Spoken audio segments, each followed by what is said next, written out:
Good evening, everyone. Welcome to this week's episode of the Necromaniacs Horror Podcast. How's it going, Mike? It's going good. June is here. The sun is shining. Mayvember is over. I'm very happy to be wearing a pair of black shorts today. And yeah, I'm glad to see the summer slowly kicking off.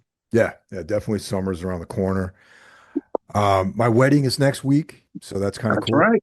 You know? Yeah, man. Congrats. Excited for you, brother. Yeah. Everything's gonna go great. Um, you know, congrats to you and Tina. Oh, thank you. Thank you. Hell yeah. But it's been without getting into too much detail, it's been an eventful day for me. Yes, it has. Yes, it has. So we'll put a pin in that for now, but Mm-hmm. that's it is what it is, and we're going to keep moving forward. So we'll see how things go in the future.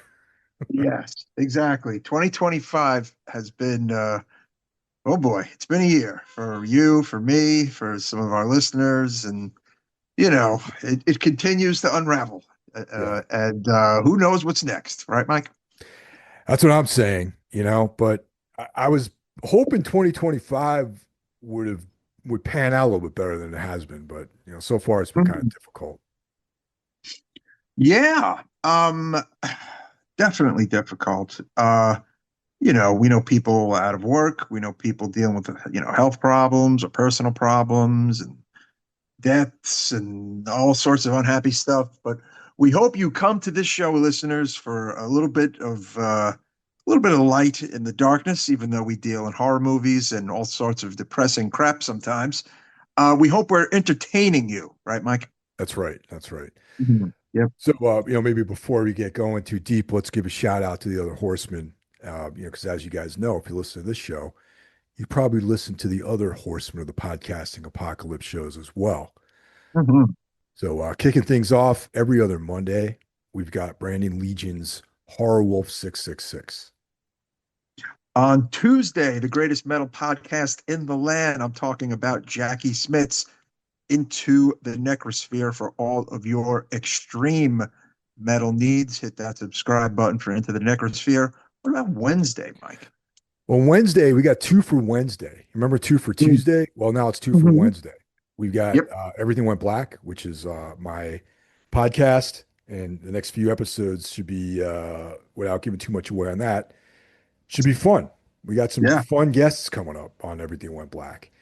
It is also the day that Iblis Manifestations gets released. And, Cheyenne of the band Trivax bring that to you.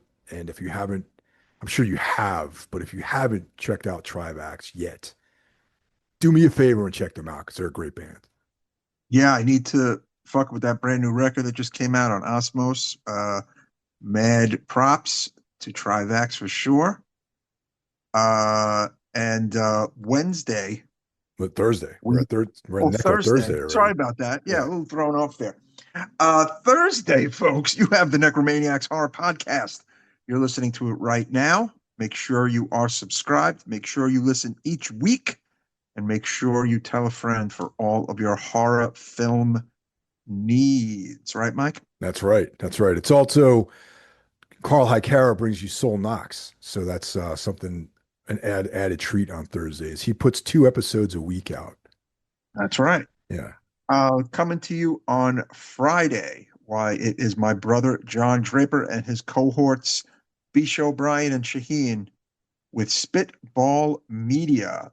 Fun, different, irreverent kind of podcast about, music. Well, sometimes a little music, movies, television, the streamers, a little bit of social commentary, a little bit of wrestling once in a while. But check it out, Spitball Media on Friday. Saturday, take a break. The sun is hopefully shining in your neck of the woods. But what about Sunday, Mike?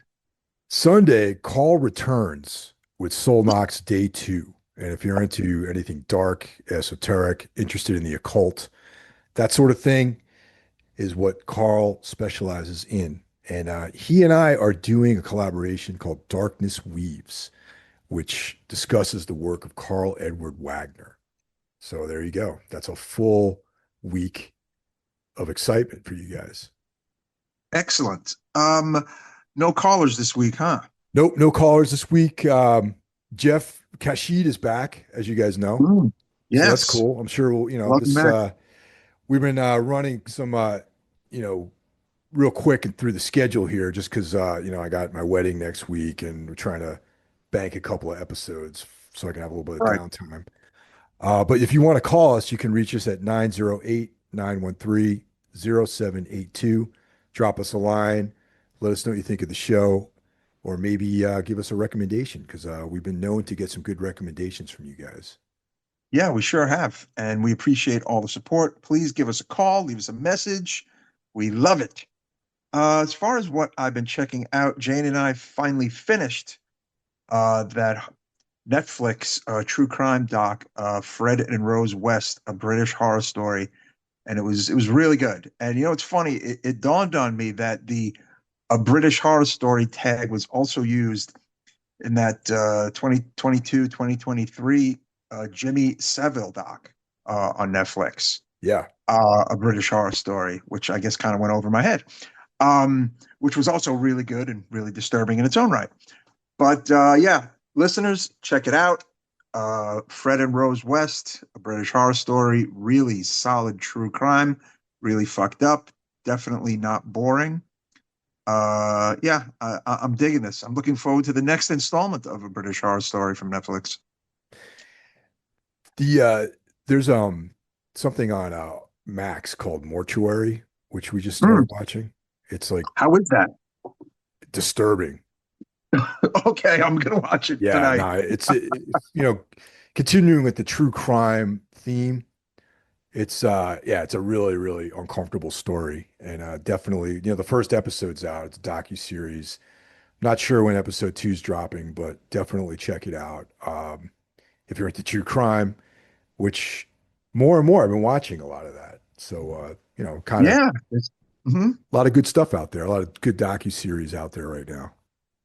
It really is, and I find that I guess they say it takes a certain person to do this, but I like watching them on weeknights at the end of the night. You know what I'm saying? I don't know why.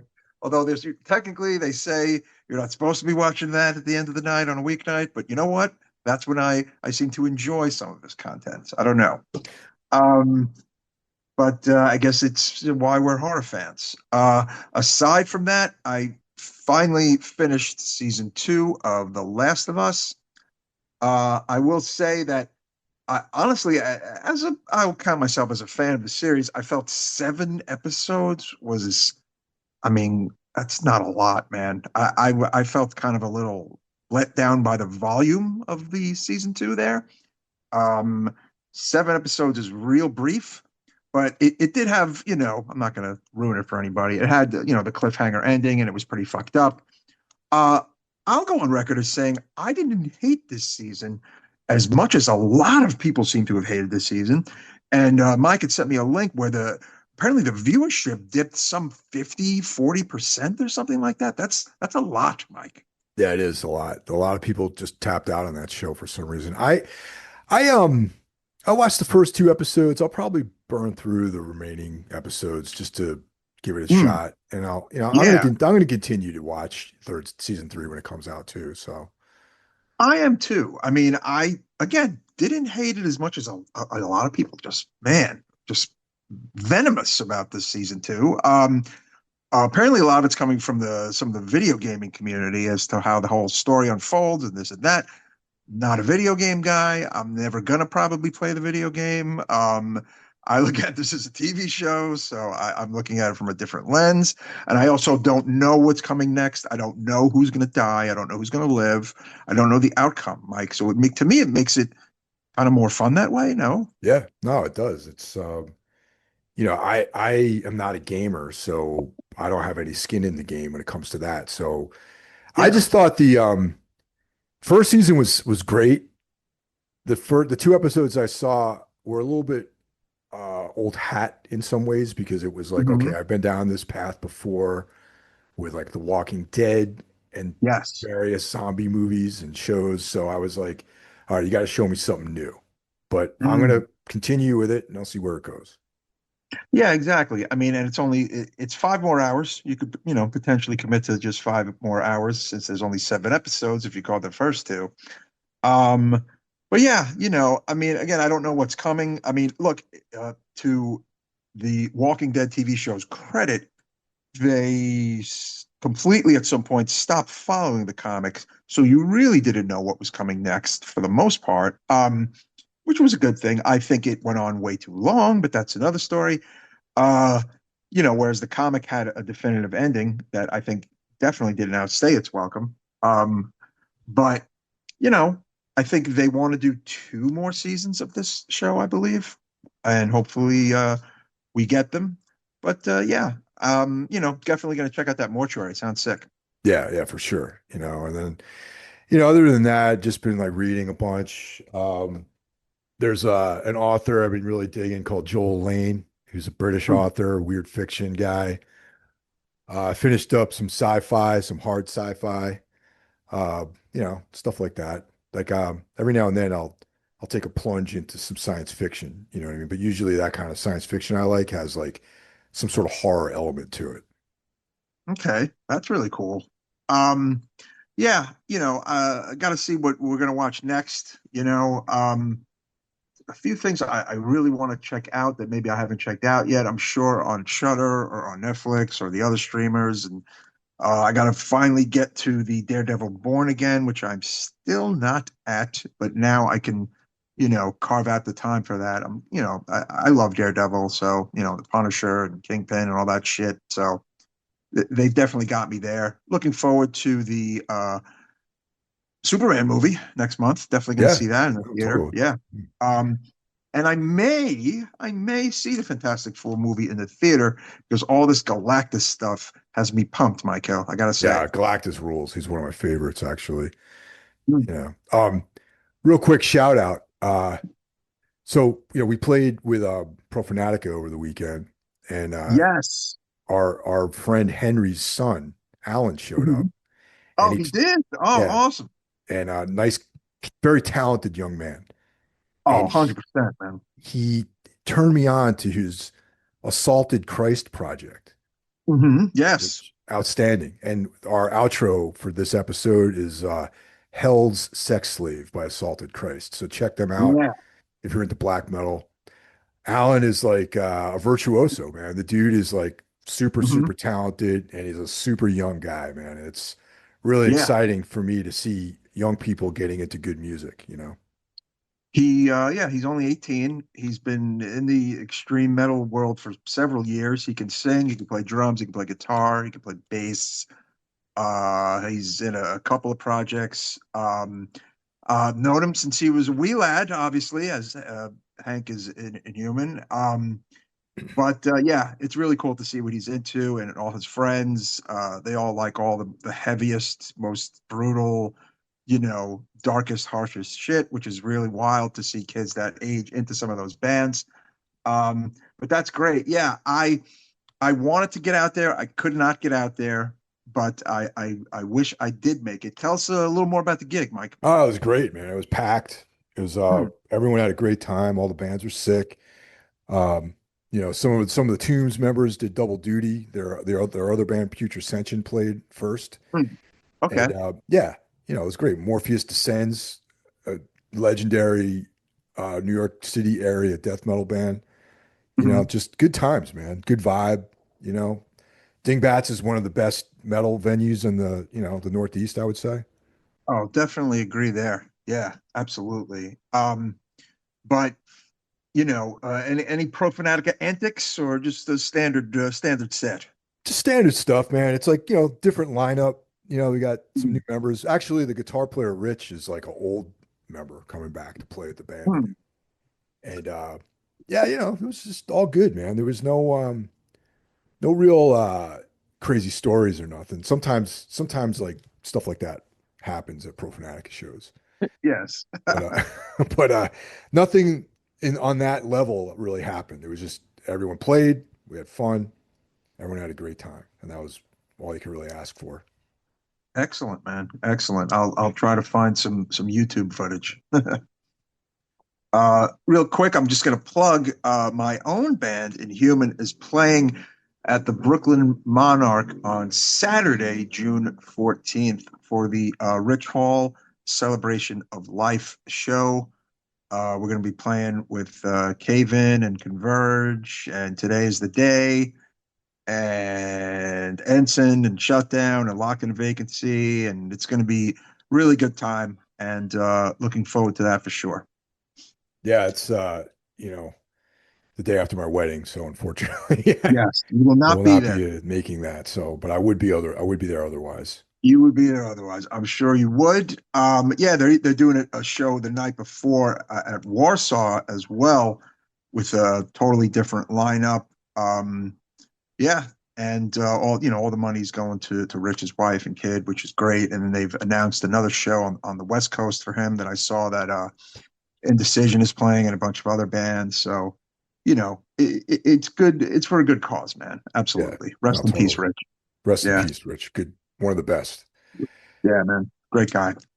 All right, all right. So that brings us to this week's feature film, and this also came to us as a recommendation, like from the callers brought That's this up. right. A Yes. couple of people brought this up for Angel Heart, a film that I feel Mhm. like we should have probably covered already, but we were remiss in our duties on this film. But now we're finally getting Mhm. to it. But it fits our Brooklyn slash New York City horror assault that we have done in 2025, of course, with The Sentinel and Last Exit to Brooklyn and yada, yada, yada. Yeah, This movie, it's funny, the word Brooklyn is used 800 times in this movie, but a lot of it takes place in Harlem and New Orleans and, some New York City proper stuff.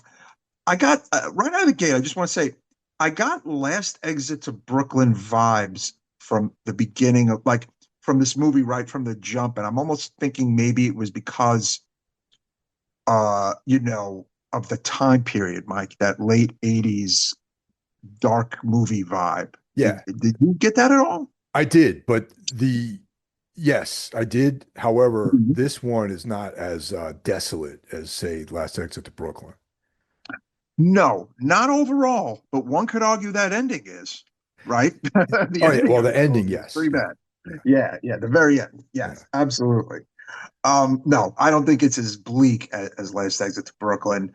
It looks like people, enjoyed that episode going by the amount of people who checked it out, and the Jacob's Ladder. I'm sorry, I forgot among our New York City run of films, the of course Jacob's Ladder episode, which was a lot of fun. But yeah, Angel Heart fits right in there, folks. Um, you know, have not seen it in ages before last night's viewing. Mike, what about you?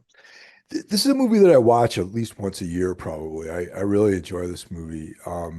It's something that's always been sort of like, oh yeah, let's watch Angel Heart. Like I'll put it on, like if Oh, I'm okay.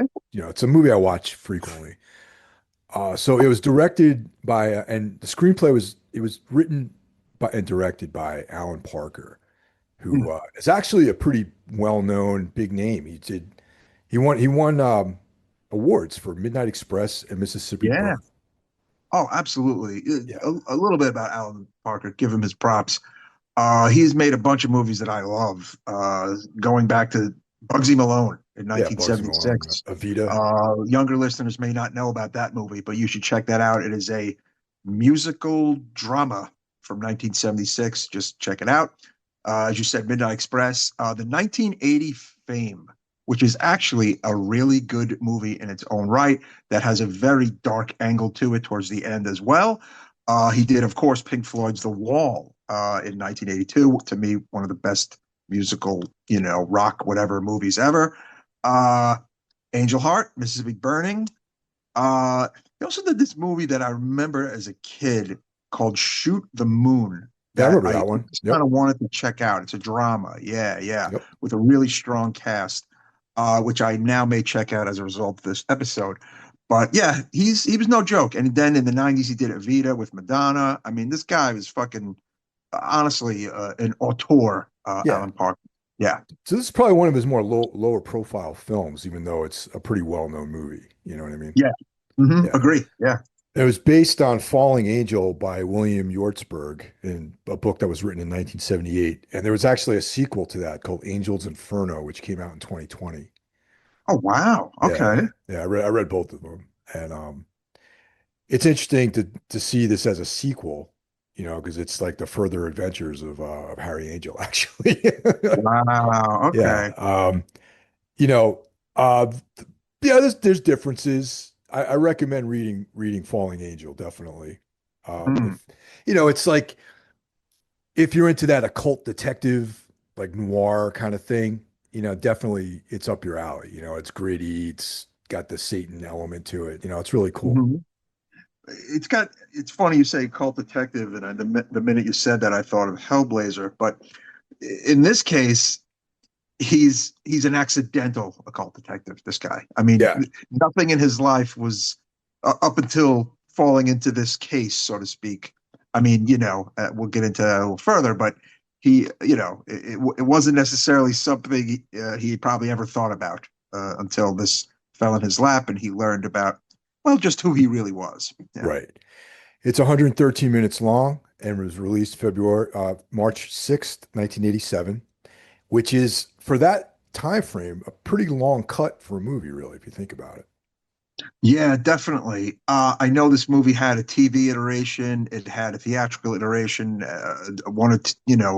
some different cuts in the home video. Watched it on Tubi, and I believe that Tubi version is the full uncut kit and caboodle, because that's what it looked like to Yeah, me. yeah, It had commercials, unfortunately, but it was nothing looked cut at all. It was sexy, it was violent, it was bloody, it was wild. So I'm hoping that is the cut on Tubi. It probably is. yeah. Yeah, this was a freshman year in high school movie, Mike, because it came out eighth grade, but by the time it hits home video in like the fall of '87, I remember my friends and I rented it when I was in freshman year that fall, listening to Slayer and watching Angel Heart. Hell yeah. I kind of remember that specifically. So yeah, Yeah, this is and a seeing Lisa definitely Bonet naked. this is definitely a VHS watch for me back in the day. Oh yeah, yeah, Yeah. and Lisa Bonet was very hot at the time, Yep. and coming off the Cosby Show, and she did this, and that was very controversial. So yeah, we could talk about that. Definitely controversial for her. Great cast.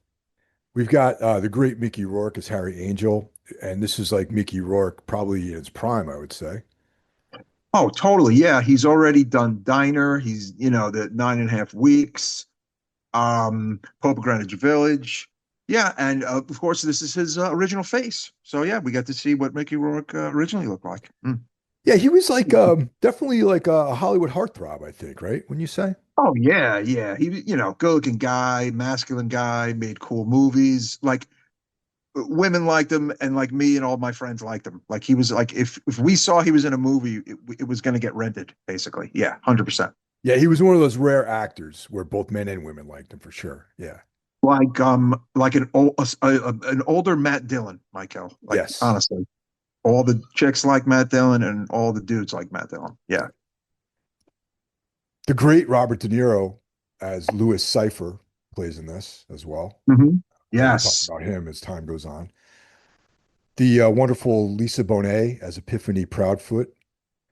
Charlotte Rampling, another famous actress, as Margaret Hmm. Kruzmark. Yeah. Stalker Fontainebleau as Ethan Kruzmark. Let's see, anyone else? Dan Florek as Herman Weinsep, the attorney. Protege of the Lewis Cipher. Yeah. Yep. I want to mention Kathleen Wilhoit as the nurse because she pops up in a lot of movies. She looks familiar. Yeah, Yes. When I yeah. saw her on screen, I was like, what else is she from? Yes. Hmm. She's kind of like one of those like sexy ladies with glasses. You know what I mean? Yes. Yeah. So you know what I'm trying to say? Like she's like one of those women. You know? I know what you're saying. Yeah, Yeah. hold on. Now I'm definitely clicking on her name. And sure enough, yep, she was in Private School, Yeah. one of those 80s sex comedies. She Yep. was in Witchboard. Yeah, okay. Yeah. She wears like And she was on glasses. hmm She might be like a she was on Twin librarian. Peaks. Yeah. Hmm. Like she works at a diner or something. Like one of those when you need like a really nice looking woman to play a role like that, they call her in usually. Oh, So, she was on a sole episode of Twin Peaks as Gwen Moran. Interesting. Wow. All right, I'll check that out from yeah. season one of Twin Peaks. Interesting. Couple other people here. We got Brownie McGee as Toot Sweet, um, Charles Gordon as Spider Simpson. These guys are all kind of important people in the plot. So Michael Higgins is Dr. Albert Fowler. And yeah, nice little cast we got here. Totally, totally. All right, so to kick things off here, we got a private detective Mhm. with the name of Harry Angel. Okay, it's 1950s New York City, and I would say decidedly European. Louis Cypher, right? He has like a European vibe. Yeah, maybe a little French. Just he's definitely not a normal New Yorker or anything by those means. But yeah, as I was saying before, like much like Last Exit to Brooklyn, it's the mid 50s and it's in New York. And just something like the way it was shot, I was just like immediately thought of like, oh wow, this I'm getting like deja vu. It was kind of funny. Yeah. So there, yeah, there's definitely a grit, but I'm going to say that I don't. I mean, obviously neither you nor I were alive in the 50s, but was New York that gritty in the 50s? My parents seem to say no, but Yeah, I don't think it was either. yeah, Yeah, I hear you on that. I actually think New York was probably really like nice and like exactly. pristine, Yeah. actually, Manhattan. So Yeah. it's like 1950s New York, but in the 70s. Yes. Yeah, why is everything filthy? Yeah, Right. because Yeah, like exactly, when exactly. my parents would talk about the Bronx and New York City, they made it sound nice. They didn't make it sound like the way it appears in this movie. Yeah, that's great. If my dad was alive, that would be a great question to ask him, and he would answer it honestly. Interesting. Interesting, Mike. Mm. Yeah. But anyway, just to fit the atmosphere of the film, it's like a rundown, gritty New York. We've got a rundown, gritty private investigator named Harry Angel, and he is contacted by Louis Cypher to track down someone who Cypher has a deal with, an old singer by the name of John Liebling or Johnny Favorite, as he's Johnny professionally favorite. known. Yeah. Correct.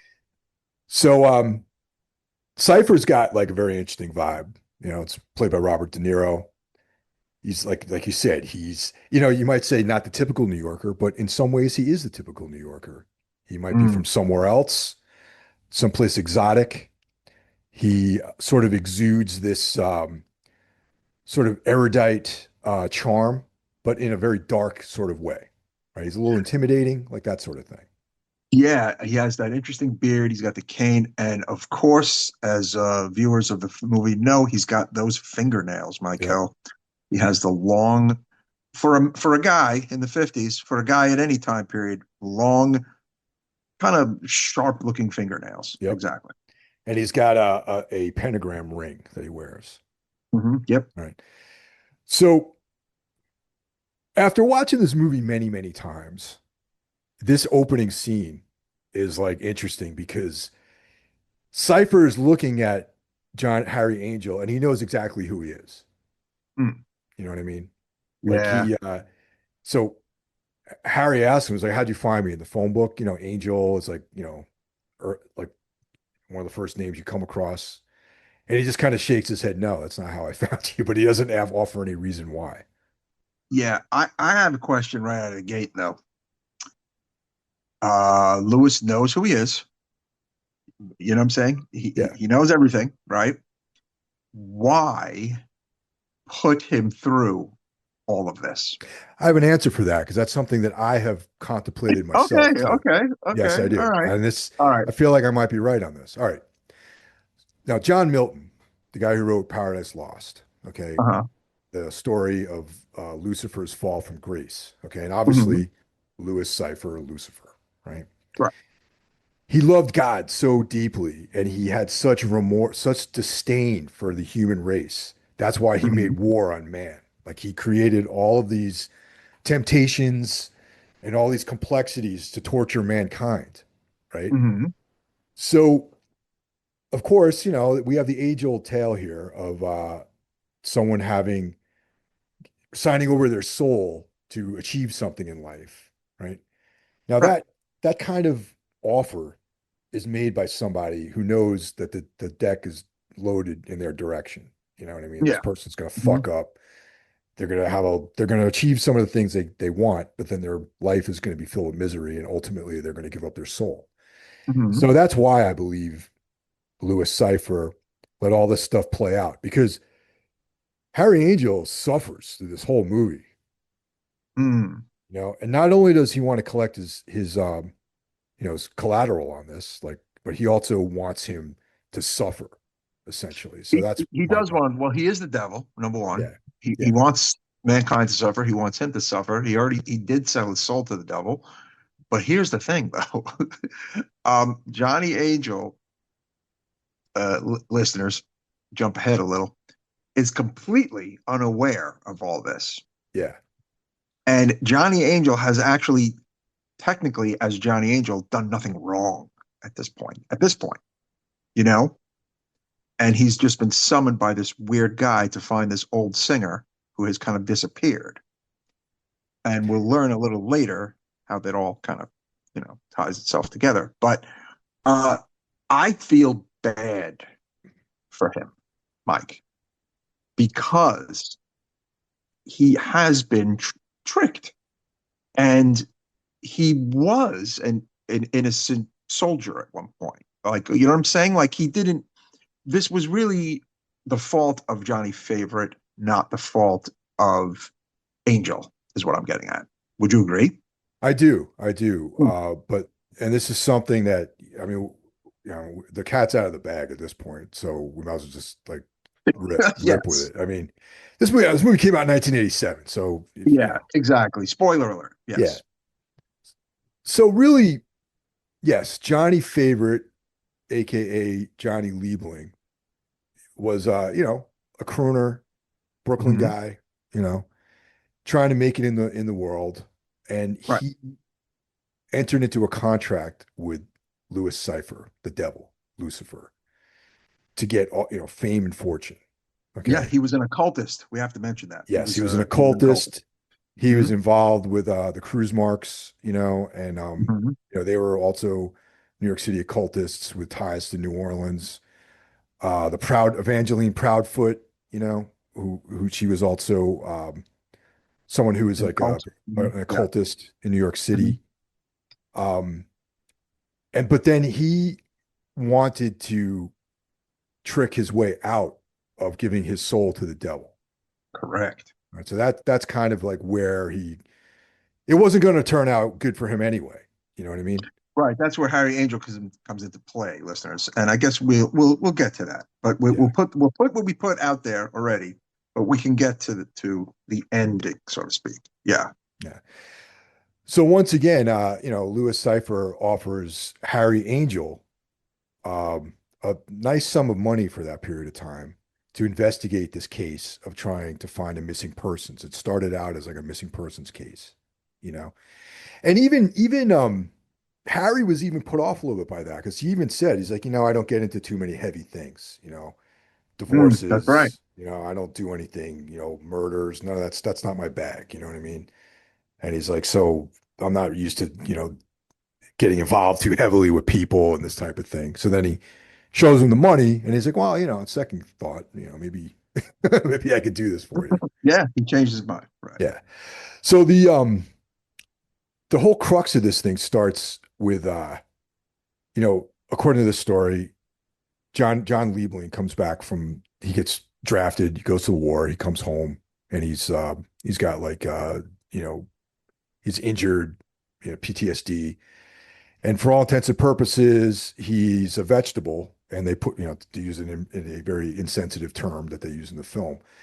And Mhm. he is in a home up in where Poughkeepsie, New York, or something like that. Yeah, yeah, Yeah, right. someplace Mhm. up north, you know, in the Hudson Valley. Correct. And you know, they would pay for his you know, to be put there.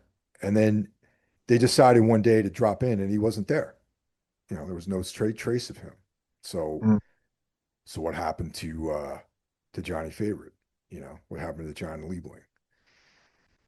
Of course, Louis Yeah. Cypher does know what's going on, but he finds Harry aka John Liebling, to investigate what happened to himself because an occult ritual was done Mm. and he doesn't have any memory of what's going on. So it's this whole process of him pulling back all the layers and revealing what actually is going on. So it's in the beginning of this film for the first time, you you believe that he's actually a separate person, but he's going through this whole process of discovery.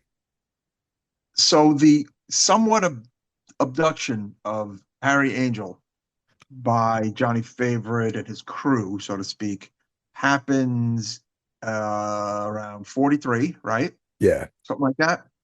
And we're in about 1955, I believe, at the start of the film. So he's basically it's been 12 years of, you know, this kind of bizarre existence for Harry Angel.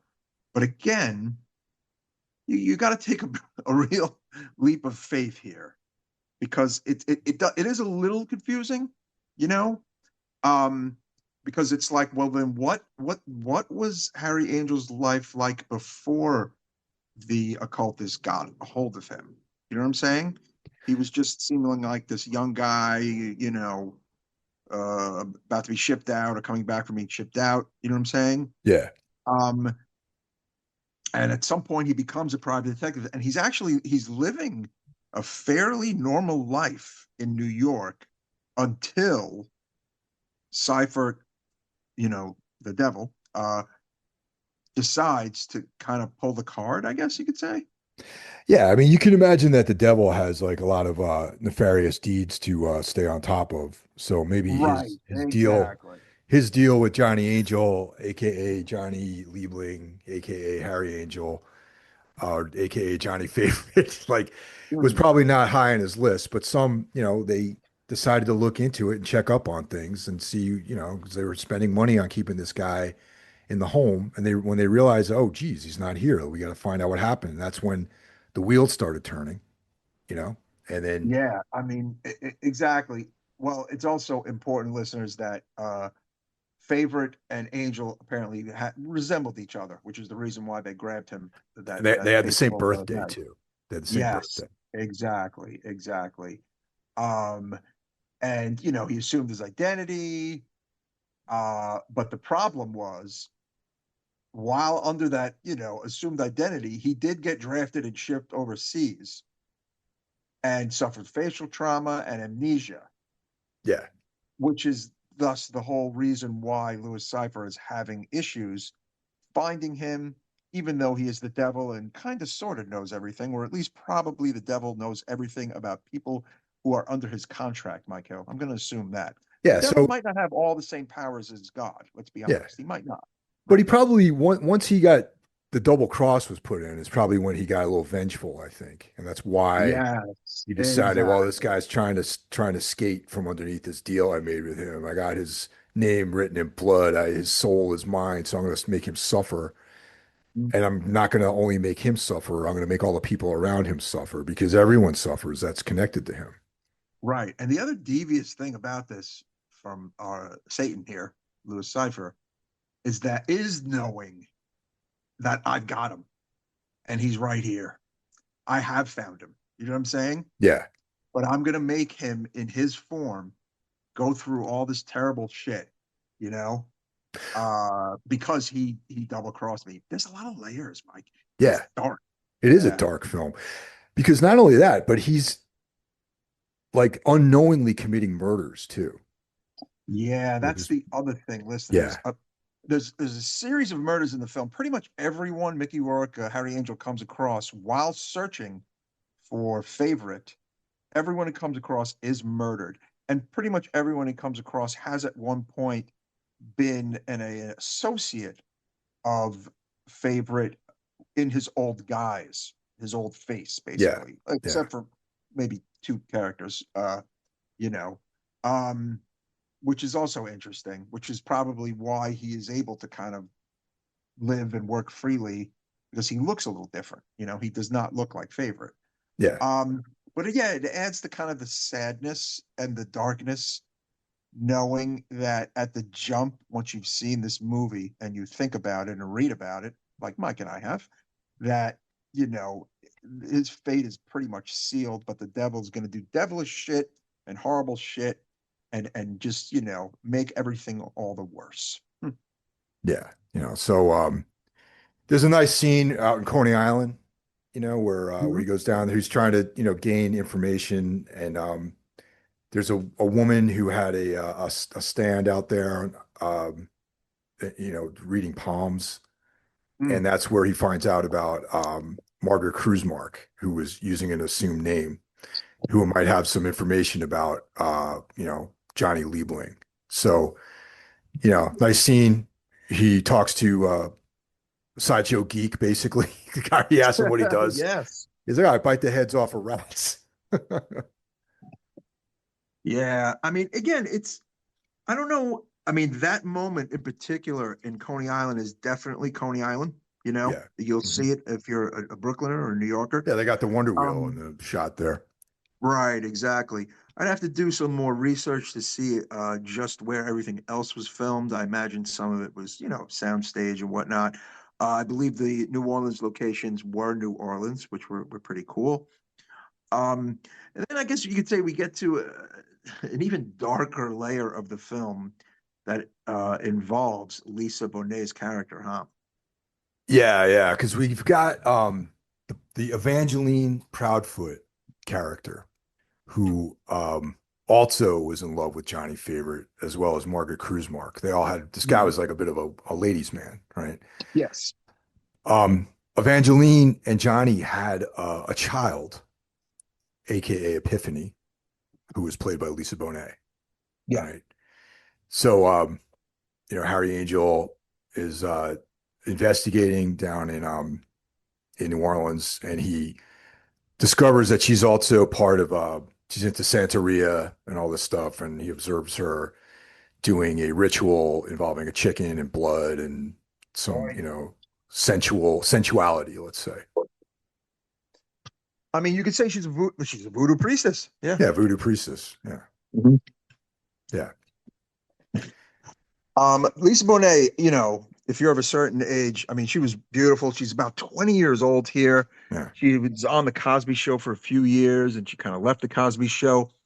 And this movie was super controversial for her because she had this, very squeaky clean image because the Cosby Show was a very squeaky clean show, family show. It was like the number one show in America for a few years.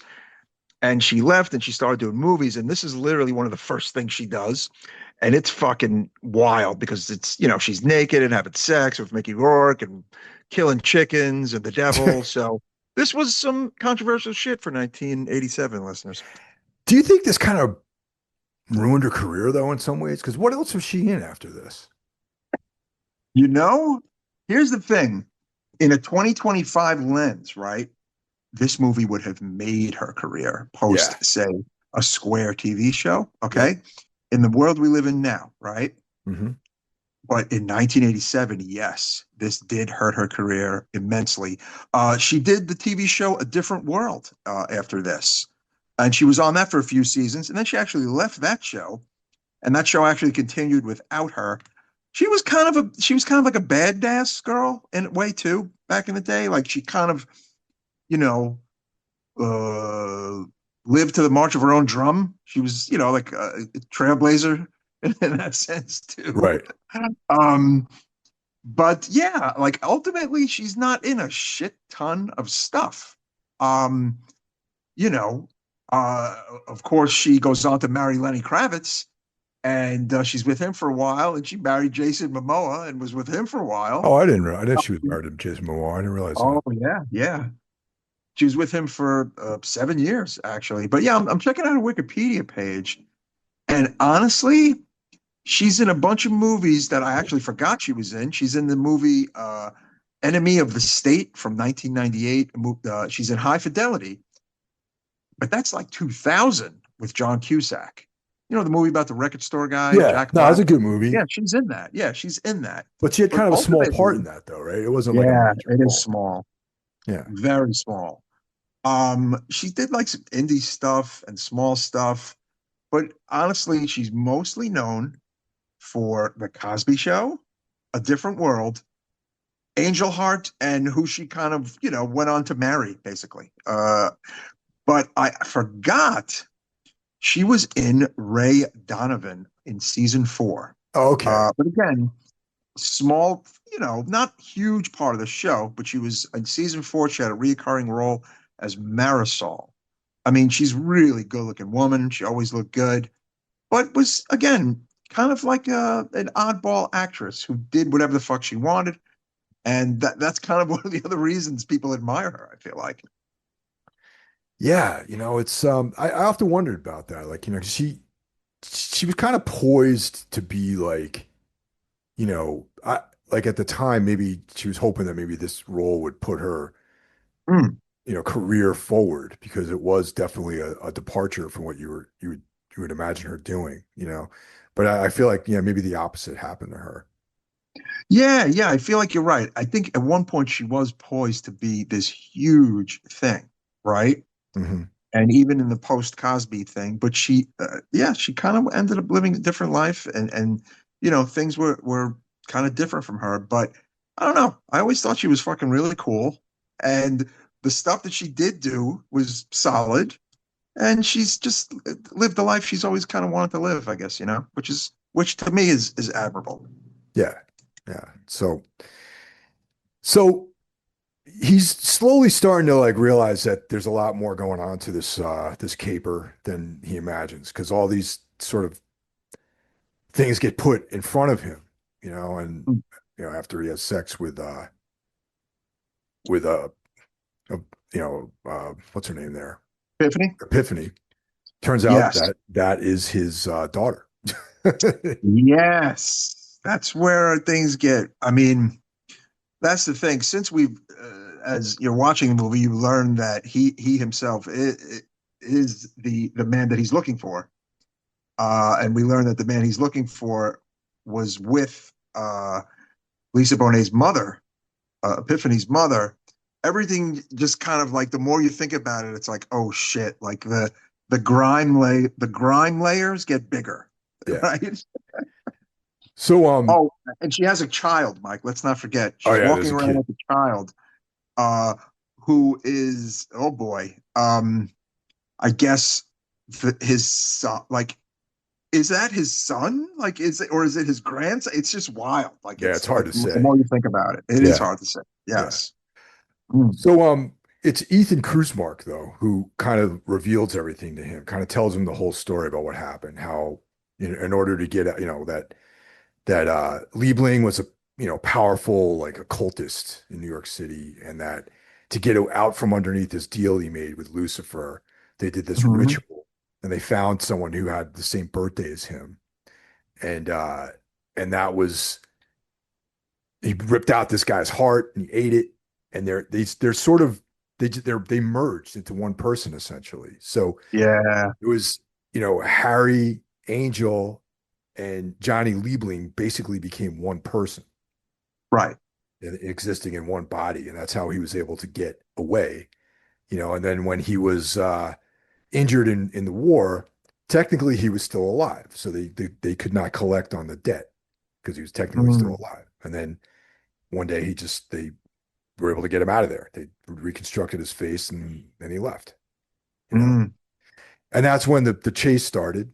And then Krusmark was revealing all this to him, and that's when all of the what actually happened, all of the suppressed memories of murder and the killings and all this stuff starts dawning on Harry.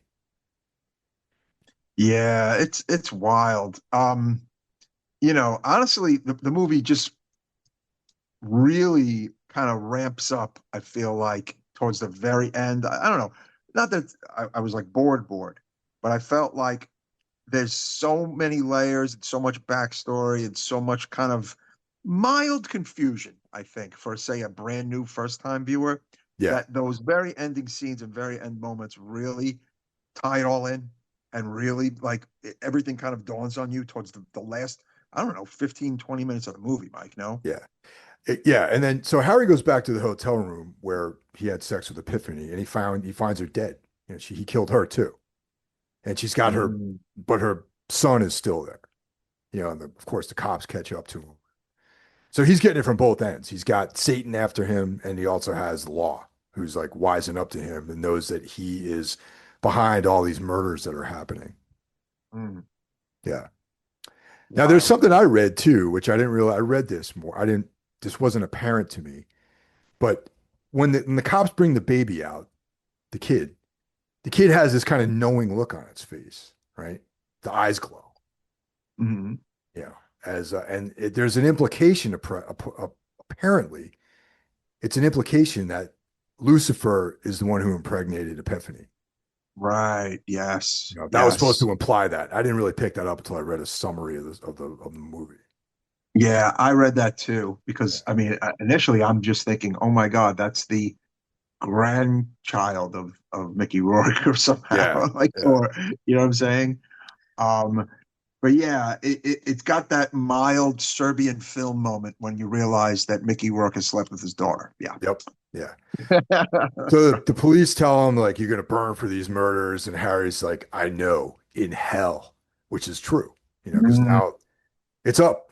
We've yeah. come to the end of the line. This whole thing, it's like they're gonna execute him, and his soul is gonna be damned to eternal hellfire, essentially. You know, Yeah, and then the movie ends on this really bleak shot of just like this old school kind of elevator just going down and down and down and down and down, implying that he's going to hell. Yes. yep. And you hear Louis Cypher whispers Harry and Johnny, saying that Mm. he now has both of their souls. Even the innocent Harry Angel is damned to eternal Yes. damnation now, too. Honest, but he's innocent to a degree because he didn't know he was someone else, but he did commit all those other acts again, unknowingly though. But Yeah, I mean, it's kind of it's a little weird. It's a little strange, but no, it's ultimately, yeah, he's going to hell. it's going to hell. That's the sad part. Yeah. Yeah. So Oh man.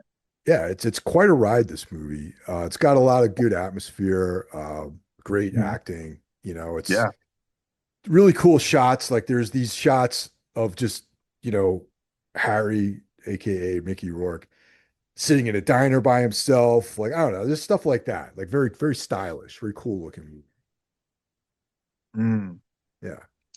Oddly enough, Bill Cosby helped encourage Lisa Bonet to make this movie. What a shock. Yeah, well, he's like a secret perv. Not so secret now, but back then. And another weird thing is that director Parker said that he hired her, right, but had never even seen The Cosby Show. Hmm. Interesting. Yeah, maybe her He hired screenplay her was for other reasons, maybe, okay. of the strength of her audition or Yeah. whatever, her looks, but no, never saw The Cosby Show. Interesting. No, she got that like, look where she could pull a role like this off for sure. Yeah. Yeah, I mean, just again, a really beautiful woman, and for even for like for any time period, but in particular for 1987, I mean, nobody looked like her. Like there was pretty much like she was like I don't know, maybe not as wild as say the Sydney Sweeney moment is right now, but a pretty big moment for Lisa Bonet. Like everybody kind of loved her for a moment there, you know. Yeah. Mm. So what would you give this as far as like a score? I am giving this a 4 with a bullet. It's really great. It's a good movie. All of our listeners need to see it. I don't. I actually like Devil's Advocate a little more, honestly. I for some reason I think that's a more rewatchable movie for me. If you could want to compare the two, even though to me there's not a ton of comparisons there. There's some comparisons between this and Devil's Advocate, but not a ton. I can see that. Yeah, but 4 with bullet, great movie. 4. Cool. I also give it a 4. It's funny how we align on these things. Yes, I thought you were going 4.5 though. No, no, it's maybe like a couple years ago, maybe, but like this last watching Mhm. of it, I was like, and maybe because I don't know, haven't read the books. Like I read the books, like like I read the original Falling Angel like many years ago. Then I read the sequel when it came out in Mhm. 2020 after Rennie told me about it. Oh And wow. yeah, and I was like, that changed it a little bit. You know what I mean? Because like I'm like, how, it was odd to me that there was a sequel to the story, but yeah, I think that colored my. I still love the movie, but it changes things a little bit, maybe. Mm. Yeah. Oh wow. Well, I mean, can you say a tiny bit about the book sequel? Is it worth just No, reading it's or definitely what? checking it out. It's like he just. I'm trying to remember how he gets out of the end of Falling Angel to make it into a sequel. But it's Mm. escaped me right at the moment. But yeah, Oh, and it takes place like right after it? Is it like, yeah, it's like in the same era as the 50s. oh, okay. Oh, interesting. Interesting. Yeah, Okay, cool. Maybe I'll check that out. yeah, I would read the Angel Heart novel first, obviously, yeah. to see the differences. Just like I want to read the Last Exit to Brooklyn Oh yeah, novel yeah. as That's well. that's a exploration of just darkness, man. Definitely. Yeah. Yeah. All right. Hope you listeners enjoyed this trip to Hell and Back. A movie we've definitely mentioned over the years. Always wanted to check it out. Thank you to the listener who gave it the recommend that where we dropped the gavel and said, "Yep, we're going to finally cover Thanks for it." listening, everyone, and we'll get back to you next week. Take care, everybody. Take care.